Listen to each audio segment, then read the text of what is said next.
non, il faut arrêter quand même. Sidiki Kaba mën na menacer conseil constitutionnel wala mën na ko jox lu mu war a def. mais enfin si jàngat. Sidiki Kaba mënul jox conseil constitutionnel lu mu war a def. D'où la pertinence de sa sortie en fait. Parce que conseil constitutionnel c'est des juges constitutionnels ay juges ñoo fa nekk ay magistrats constitutionnels ñoo nekk biir conseil constitutionnel c'est pas un ministre un simple ministre. moo leen di jox ñoom des directives yu ñu war a def. mais enfin su ne le président assemblée nationale day ñëw. c'est pas dama ne. su ne président assemblée nationale day ñëw eggal liggéey bi dama ne lu ñuy dund nii. loolu nekkuñu di sous-entendre xam nga sëñ bi la reprise du processus. xam nga lu ñuy dund nii même texte sax prévoirul président assemblée nationale mu ñëw remplacer Macky Sall. lu ñuy dund nii lan la wax. on est dans un vide juridique. nee naa la c'est les lacunes du droit la ñuy dund nii l'impasse la ñuy dund les lacunes du droit. mooy maanaam dañoo dégg ba egg ci moment boo xamante ne aucun texte ne l'a prévu maintenant ñun ñëpp ku nekk yor xalaatam lu ñuy def ci situation bi man je suis d'accord ku nekk joxe xalaatam mais ñun ku ñu ñoo xamante ne ñun sénégalais yi ku ñu bàyyi ni moom mooy waxal wala moom mooy joxe xalaatam pour sénégalais mooy le conseil constitutionnel c'est les juges du droit électoral. Ce sont les juges du droit électoral le conseil constitutionnel bu ñu eggee ci moment boo xamante ne texte prévoir ko on attend à ce que les juges du droit électoral ñoom ñu interpréter ñu jox ñu solution. ñu jox ñu solution mais c'est pas un ministre. C'est pas un ministre de l'intérieur de nous donner des solutions. mais Arfan da nga moom il est plus politique. que le conseil constitutionnel. da nga jàpp ni au-delà justement du 2 avril. président lépp lu mu fi mën a defati da nga koy jàppee comme acte justement loo xam ne itam dëppoo ak yoon c'est-à-dire loo xam ne dafa anticonstitutionnel exactement mais aussi le conseil constitutionnel vu que lii loi bi mosu koo prévoir mosuñoo assister à une genre justement de scénario mën ne ni le président Macky Sall daal di wéyal li nga xam ne que moo di justement nguur gi là aussi solution la dans ce cas de figure est-ce que le peuple sénégalais est prêt aujourd'hui pour le président Macky Sall dañu accompagner jusqu'à la tenue de ces élections. xam nga Macky Sall parce que instant bi xamaguñu. xam nga Macky Sall bu naree continuer ba le 2 juin loolu yëpp conseil constitutionnel moo koy wax man waxuma ni Macky Sall warul dama ne déglu ma bu baax dama ne c'est pas à un ministre comme Sidiki Kaba de nous dire d'après le 2 avril. lan mooy xew. wala ñun sénégalais yi lan la ñuy def alors que ñu am fii conseil constitutionnel man loolu laa d'accordul. C'est pas à lui de nous dire que soit ça c'est pas lui c'est le conseil constitutionnel moom ci boppam moo ñuy ne ñun sénégalais yi parce que ce sont eux les représentants du droit électoral. peut-être dafay hypothéser. Attends ce sont eux les représentants du droit électoral constitutionnel ñoom le conseil constitutionnel ñoo ñu mën a wax d'après le 2 avril lan moo war a am lan moo mën a xew soit ñu def li soit ñu def li mais c'est pas Sidiki Kaba man foofu lay waxee conseil constitutionnel bu taxawee ne Macky Sall na continuer ba le 2 juin d'accord. ñu ngi koy accepter. dañuy jàpp ni que ba tey conseil constitutionnel moo ko wax mais man li ma mënul nangu. un responsable politique de Benno Bokk Yaakaar mu wax ñu d'après le 2 nañu bàyyi président mu continuer ba le 2 juin soit on recommence à zéro c'est pas à lui de lui dire ça est-ce que c'est à lui de dire soit on recommence à zéro. Alors que le conseil constitutionnel a déjà modifié la liste des 19 candidats ba pare bu ñu naree recommencer le processus c'est au conseil constitutionnel moom mooy ñëwaat ne leen on recommence le processus. bu fekkee ñoom lu ñuy wax même le décret présidentiel bu fekkee am na effet donc conseil constitutionnel du rejeter seen deuxième décret bi.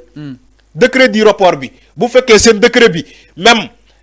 nekk na au-dessus du conseil constitutionnel comme conseil constitutionnel du ko mën a rejeter. asatuma nga wax ma ay wax yu Sidiki Kaba. yu amul sens. moo tax ma ne le conseil constitutionnel est au-dessus de Sidiki Kaba et au-dessus même en matière électorale du président Macky Sall bien sûr parce que l'article 92 moo ne après les décisions du conseil constitutionnel nul ne susceptible d'une aucune voie de recours parce que nit mënul ñëwaat ci loolu. Même le président de la République, même ces décisions-là sont applicables au pouvoir public. L'article 92 Mokowa, les décisions du Conseil constitutionnel sont applicables au pouvoir public.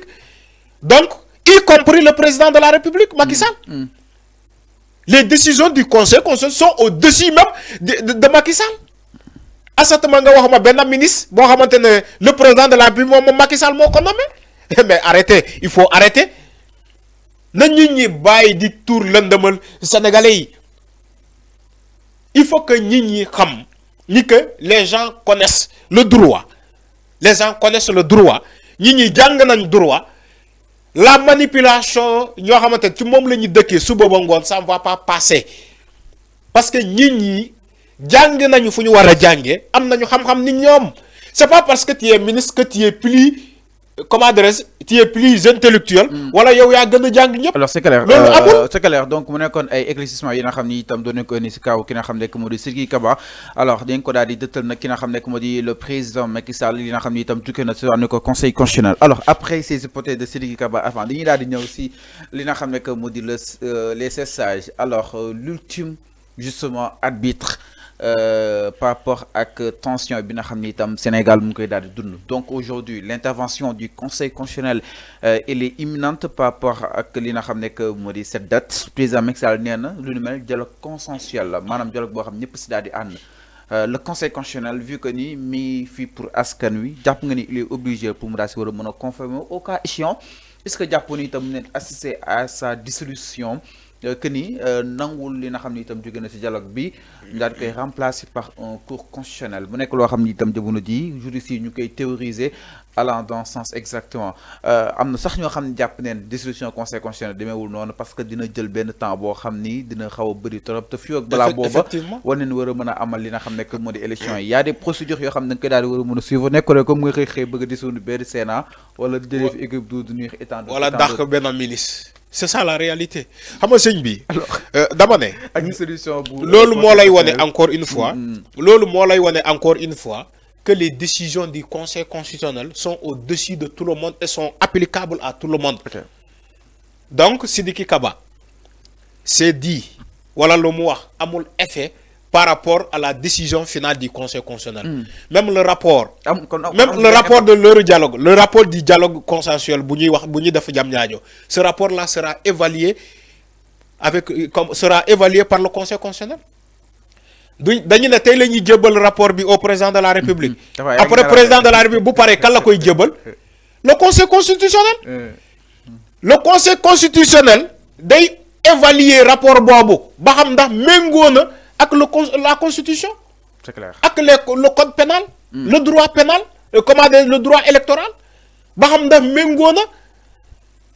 Donc lolu mo lay woné que lolu constitutionnel taxaw jangat ko lolu mo lay woné encore une fois lolu mo lay woné encore une fois le dernier mot ne revient pas à Sidiki Kaba qui est le ministre de l'Intérieur mais le dernier mot revient au Conseil constitutionnel.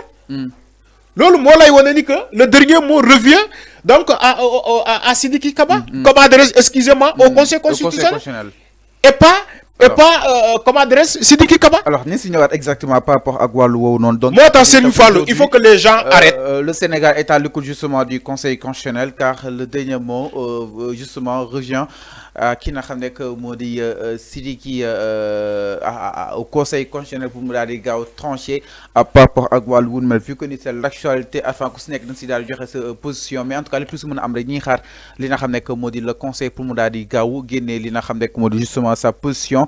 Allant dans ce sens, alors nous avons théorisé la date du 2 avril. Je pense que est-ce que l'élection est le 2 avril? Je pense que l'ol mom n'est que tout ordre du jour. Mais quand même par rapport à que sans qu'il y ait de dissolution du Conseil constitutionnel, il faut dire le temps. Nekul nga tok wàccee dara wala kon nga daal di war a mën a wàccee benn ministre. Amul Sénégalais du ñu war a comprendre ci la dissolution du Conseil constitutionnel mooy. Dama ne xam nga sénégalais lu ñu war a comprendre ci la dissolution du Conseil constitutionnel mooy même ñoom bu ñu bëggee dissoudre le Conseil constitutionnel seen fàllu le dernier mot va revenir même recours bi yëpp ça va revenir au niveau du Conseil constitutionnel.